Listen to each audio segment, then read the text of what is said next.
తిరుమల లడ్డూ వివాదం మీదన జగన్మోహన్ రెడ్డి అయితే ఏకంగా ప్రధానమంత్రి నరేంద్ర మోడీకి లేఖ రాశారు.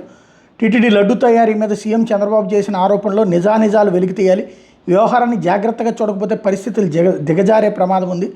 చంద్రబాబు పాలనా సమర్థతపై ప్రజల నమ్మకాన్ని కోల్పోయారు. ప్రజలు దృష్టి మరల్చడానికి పచ్చి అబద్ధాలను ప్రచారం చేశారు. దీంట్లో భాగంగానే తిరుమల లడ్డూ తయారీలో నెయ్యికి బదులు జంతువులు కొవ్వు వాడారన్న ఆరోపణలు, రాజకీయ ఉద్దేశాన్ని దృష్టిలో పెట్టుకుని చంద్రబాబు ఈ ప్రచారం చేశారు. ప్రపంచవ్యాప్తంగా ఉన్న కోట్ల మంది భక్తుల మనోభావాలు దెబ్బతిన్నాయి. టీటీడీలో దృఢమైనటువంటి విధానాలు ఉన్నాయి. టీటీడీ గొప్పతనాన్ని చెప్పాల్సింది పోయి చంద్రబాబు బాధ్యత లేకుండా మాట్లాడుతున్నారు. పరీక్షల్లో ఖచ్చితత్వంతో నిర్ధారణ లేకుండా చంద్రబాబు దిగ్భ్రాంతి కలిగించే ఆరోపణలు చేశారు.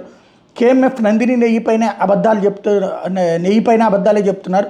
2015 నుంచి 2018 వరకు అక్టోబర్ వరకు టీడీపీ అధికారంలో ఉన్నప్పుడు టీటీడీకి నెయ్యి సరఫరా చేయలేదు. వైఎస్ఆర్సీపీ ప్రభుత్వ హయాంలో కూడా కొన్నిసార్లు కేఎంఎఫ్ ద్వారా నెయ్యి సరఫరా జరిగిన సందర్భాలు ఉన్నాయి. మా హయాంలో దేశవ్యాప్తంగా అనేక ఆలయాలు చంద్రబాబు నాయుడు అనేక ఆలయాలకు సంబంధించినటువంటి విధానాలని కట్టించేది, అనేక చోట్ల ఆలయాలు కట్టించాను తిరుపతి దేవస్థానం తరపున. చంద్రబాబు చిత్తశుద్ధి లేని కపట వైఖరి, టీడీపీ కార్యాలయంలో ల్యాబ్ నివేదికలు విడుదల చేయడం ఎలా సాధ్యమైంది? ముఖ్యమంత్రి స్థాయిని మాత్రమే కాకుండా ప్రజా జీవితంలో ఉన్న ప్రతి ఒక్కళ్ళ స్థాయిని దిగజార్చారు.